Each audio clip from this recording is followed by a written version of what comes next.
Hello guys and welcome back to another web development episode. Today we are going to continue this web development series, and if you didn't watch any of the previous episodes, I do strongly recommend you to watch those first because it will help you to better understand what we are going to be doing today. So without any further ado, let's get started.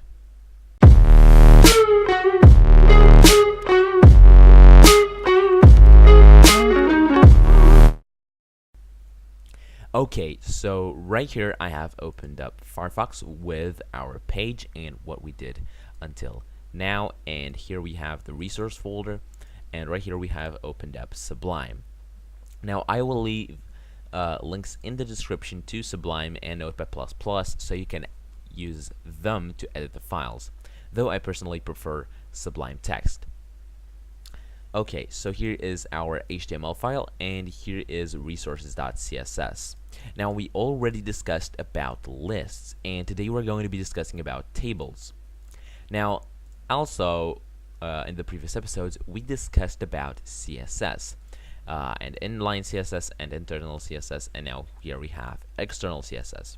Now I would have liked to put the lists and the tables in the same episode, but I also wanted to show you the CSS so we can just make this file a little bit less messy, because it was really quite a mess also with the CSS in it, and it's way easier to see right now if you look without that CSS there. So I wanted to do that, and the episode was getting too long, so we are going to be discussing today about the table. So let's put and make a table. So you just start by putting the table tag right here, and then you start with table rows. So table rows are the horizontal ones, and table data are basically when you put and you watch from vertical. So let me just put it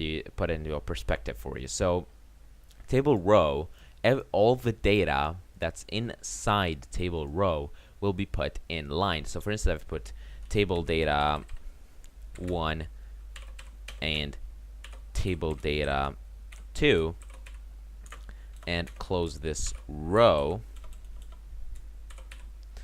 What will happen is that 1 and 2 will be on the same line, continuing themselves. So it's going to be like 1 and 2.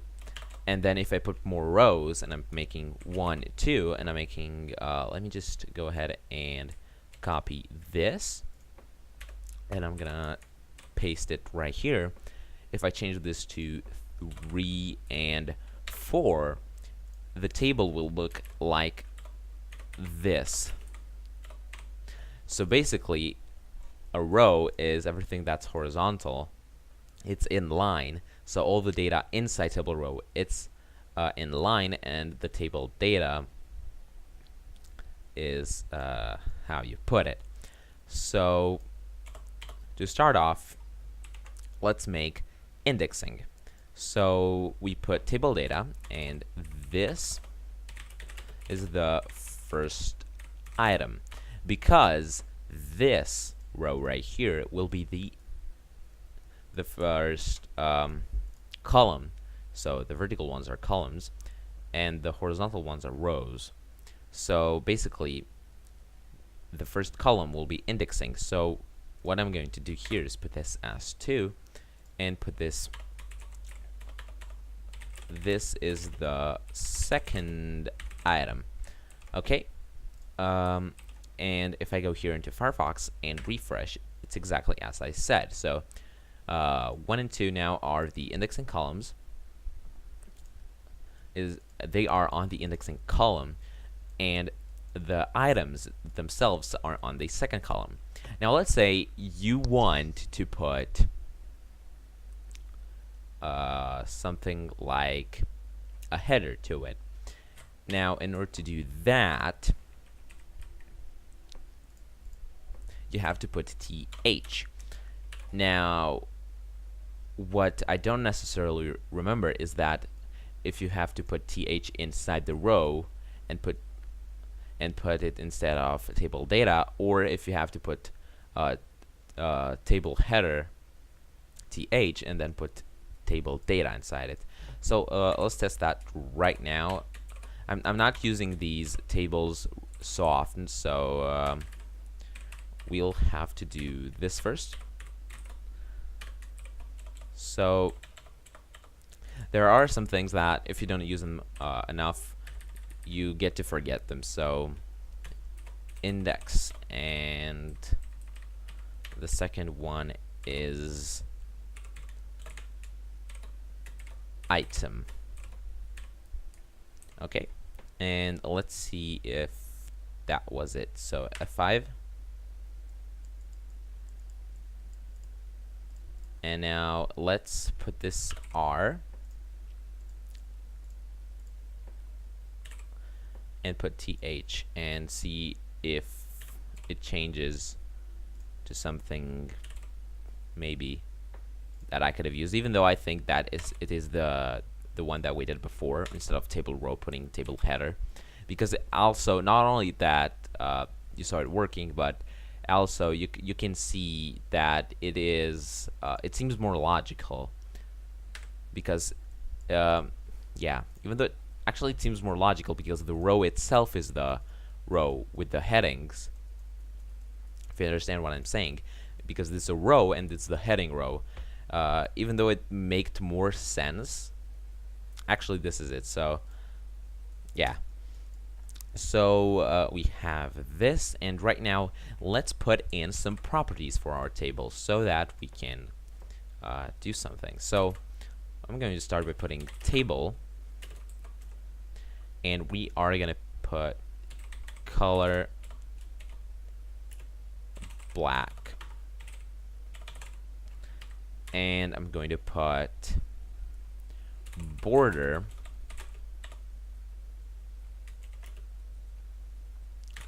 solid 1 pixel thick. I'm gonna make it gray.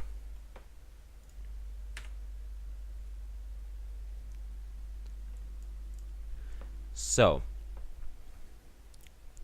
this is how you basically do it. Now what I want is, if you can see, these two are not perfectly aligned to our table. So in order to do that, we are going to go ahead and put table header, and what I'm going to do is put text align center table row. Maybe that was it. Yep, that was it. So you can see now all the items are centered, and that includes even our header row. Okay, so you want to do that. Now on the let's say that we want to have every single item. So what we're going to do, instead of doing this, we're going to move this property right here, and we're going to delete this, and going to put table, going to put a comma and put th, td, and tr, so that they all have a border. And if I go right now, you can see everything has a border, but you can see that the border is quite far from one another. So what we're going to do, if you want, you can put border spacing. So that's what I was searching for, and you can put let's say 5, not 5. Let's put something more visible. So let's put 25 pixels. So now if I'm going to go into here, you'll see that now everything is well spaced and everything is how it should be. Now if I don't want any spacing at all in between them, and you put it to 0, you can see now it's not 1 pixel thick, it's actually thicker than it should have been. So what you can do about that is put another property, which is collapse, and then put collapse as a property. And now if I go to Firefox and refresh, you can see now it's a 1 pixel thick border. Now let's say you have your items, but the border is too close to your text. Now you can put anything in this table. Don't get me wrong, you can put pictures, you can put even lists, I think, as items. And you can also put lists inside lists. So for instance, if I have unorganized lists and I want to put it as an item to this organized list, I can do that just simple. So let's put this unorganized list, and I am going to put it to square, so we can see better. Now if I put one more item as list item, I'm just gonna paste the oh wait, is it? Oh yeah, it's an unorganized list. I'm gonna put circle here just so we can see the effects. And what I'm going to do is do this and put it like this and close our list item. So I'm gonna go ahead and align that, and if I go now, why do I keep clicking on edge?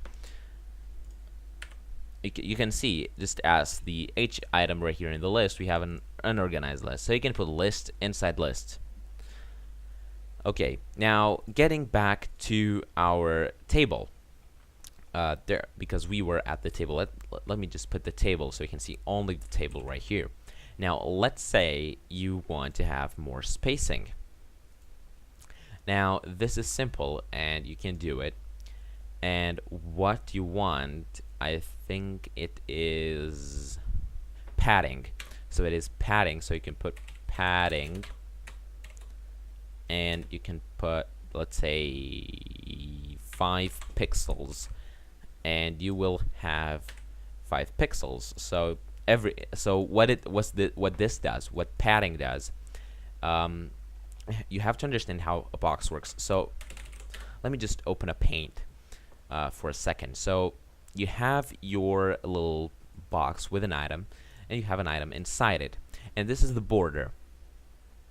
Okay, this is the border. You can make it invisible, visible, dotted, anything you want, and you have your item.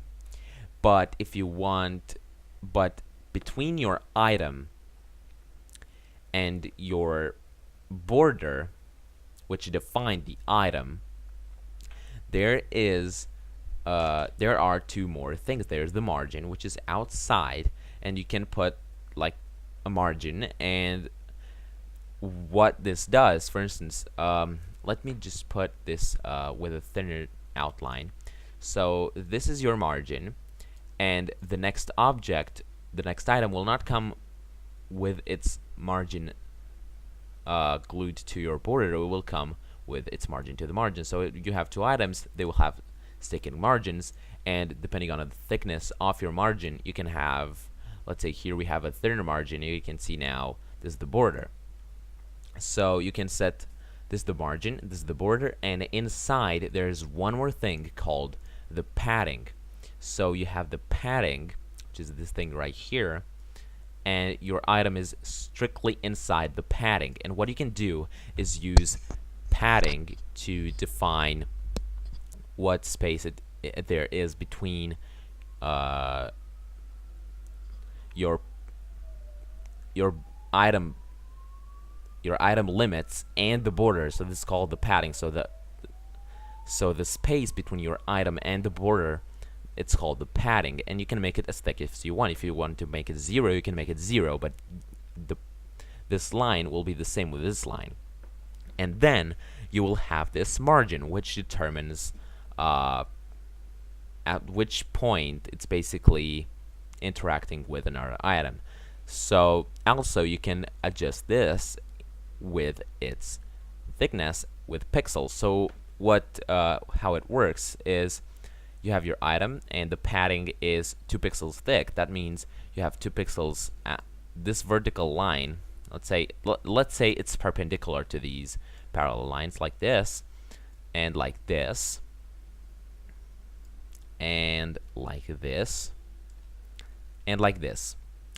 So what that means, if you can put padding bottom if you want. So padding bottom, and what that means is that this space between on the bottom between the item and the border will be that certain amount of pixels. So this perpendicular line on these two parallel lines will be 5 pixels long, so you'll have 5 pixels. If you put padding and nothing else, all these spaces will be 5 pixels, so you have 5 pixels in length, like this.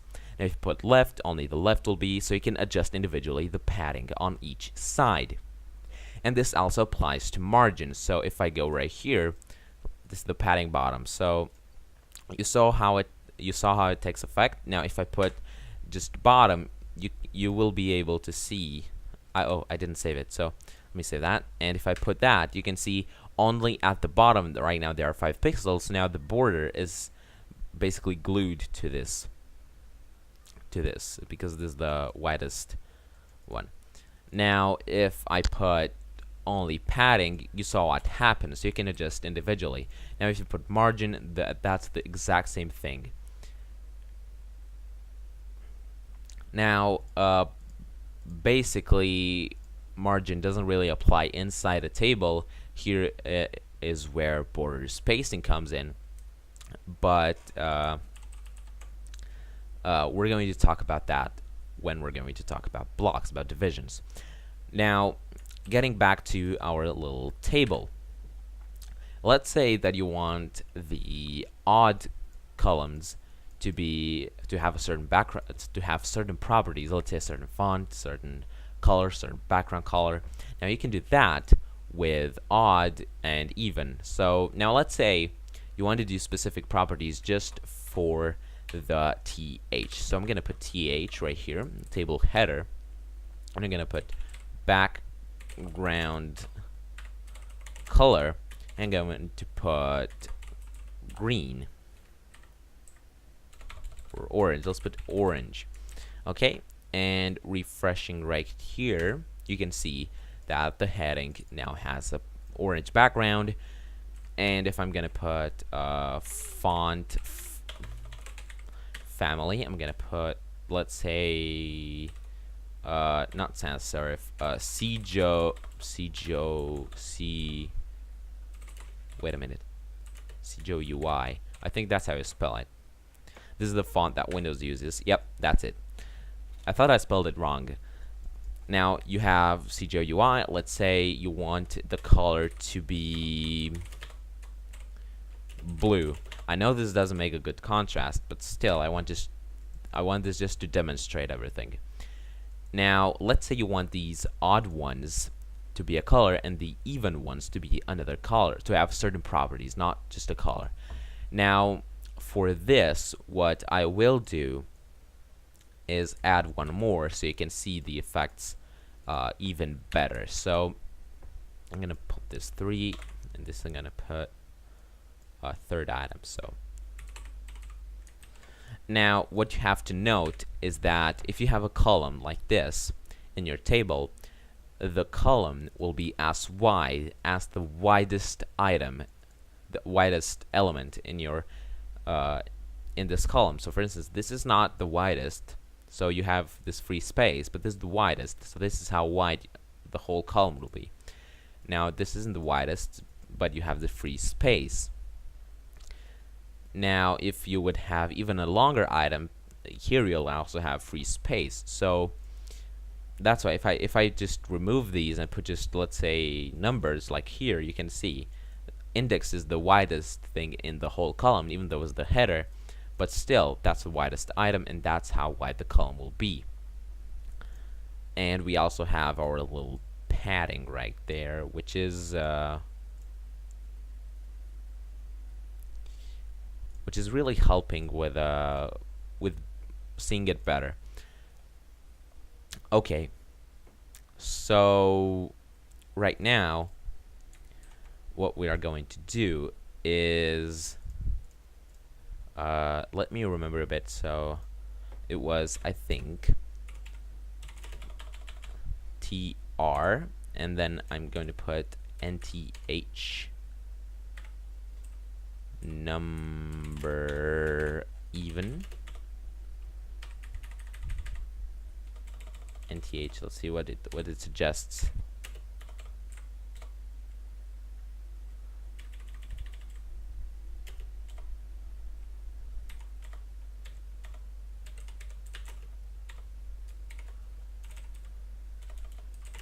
Well, it doesn't suggest anything. So let me think about it.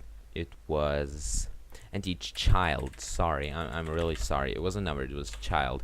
I don't know why I thought about it as number. Yeah, there we go. And now it detects our even thing. So let's start with the odd, because that would make more sense. So I'm going to start over here and go background color, and I'm going to put something like red, and color white, so you can better see the text, because black on red, it's not really that easy to read, while white on red it is. Now what I'm going to do is go to our our even ones and put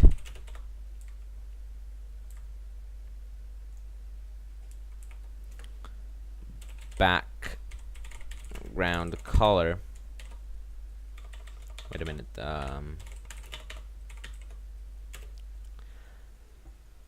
And it is green, just for the sake of it, and color, it will be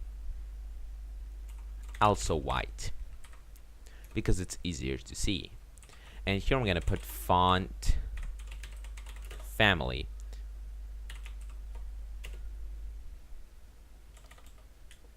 and I'm going to put something like Verdana. Okay, so refresh, and you can see the changes take effect. So here we have our odd and our even.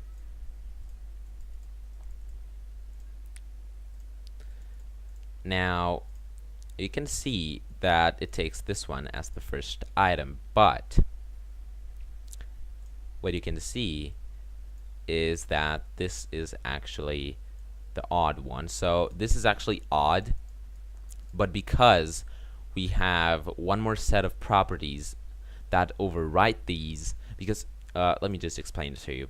So this is the first odd one, this is even, odd, even, you know, this is 1, 2, 3, 4. It's not like with arrays and it starts counting from 0. No, this one starts counting with 1. So this is 1, 2, 3, 4, because this is also TR, if you remember, and TH is just inside, and we put the properties for TR.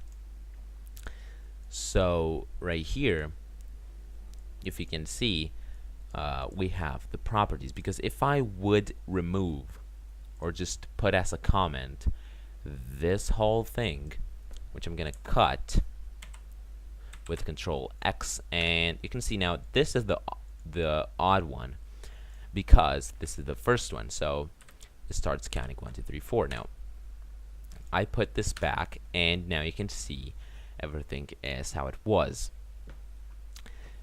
Now this is simple enough. Now tables are quite simple, but is the thing that I personally use the least. Now you can make this different shades of gray, so if you want, you know, just a lighter gray with a darker gray, you could do that just fine, but I wanted to put something that has a lot of contrast so you can actually see it. And the next thing that I do want to show you is using IDs on these, and yes, it is possible to use multiple IDs. So let's say this one has ID first. Okay, ID first. Do I have another? No, because I thought I had one more. And let's say we have this, and we have one more table, but this one is called second. Okay, so we have first and second. Simple until now. And with the thing is, if I put here table, and now I'm going to put the ID first, it's going to put properties for first, and the properties for first will be that it has border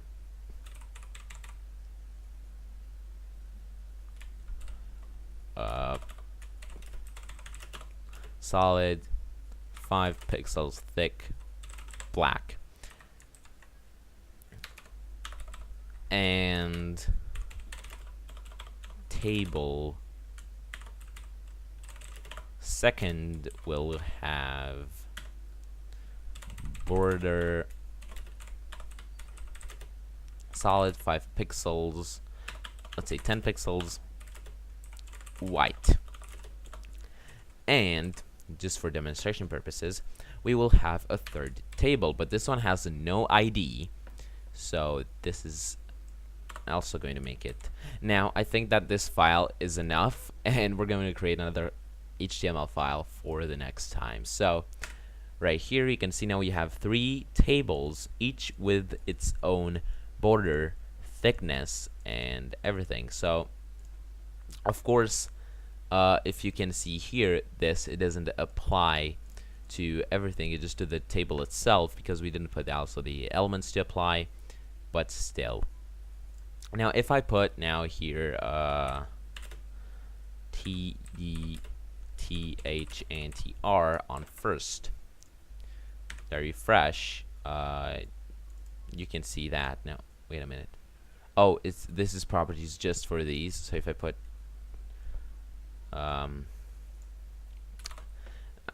these are the universal properties because I just put a comma, and that means I'm doing also for. But if I would put, let's say, th straight, you would see again no effect taking.